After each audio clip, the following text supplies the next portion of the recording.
उसके इर्द गिर्द हजारों मौत से, और वो किसी से भी नहीं डर रही थी। वो एमिली को बुलाता है लेकिन एमिली होश में नहीं थी। वो तो क्लाइड की बात भी नहीं सुनती, इसीलिए क्लाइड उसे गोद में उठाते हुए बाहर ले आता है। अपने घर में वो अब पेस्ट कंट्रोल स्प्रे करवाता है और अपनी दोनों बेटियों को उसकी मॉम के घर भेज देता है। वहां जाने के बाद भी एमिली अपने डैड को कॉल करती है और एक अजीब सी बात उनसे कहती है कि मेरे बॉक्स का ख्याल रखना और उसे खोलना मत। बस ये सुनना था कि क्लाइड को समझ आ गई कि जरूर एमिली के साथ कुछ गड़बड़ है।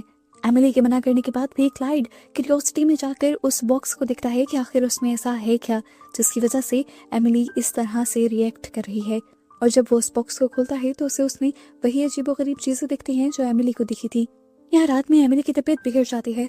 वो जब वॉमिट करने के लिए वॉशरूम में आती है तो वो देखती है कि उसे वॉमिट नहीं हो रही थी, लेकिन उसे फीलिंग ऐसी आ रही थी जैसे उसको वॉमिट हो रही हो या उसकी बॉडी के अंदर से कोई चीज बाहर निकल रही हो।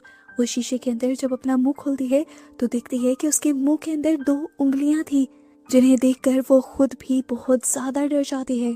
खैर एमिली कुछ दिन बाद उस बॉक्स को अपने साथ में आई थी। सिर्फ साथ ले नहीं आई थी बल्कि हर जगह उसे साथ लेकर चलने लगी थी।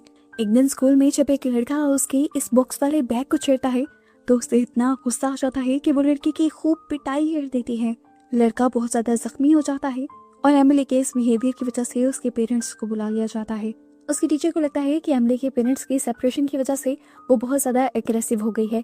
ना तो वो अब पढ़ाई में ध्यान देती है और ना ही वो बच्चों से घुलती मिलती है। और आज तो जो उसने किया वो तो हद ही पार कर दी थी उसने। फिलहाल जिस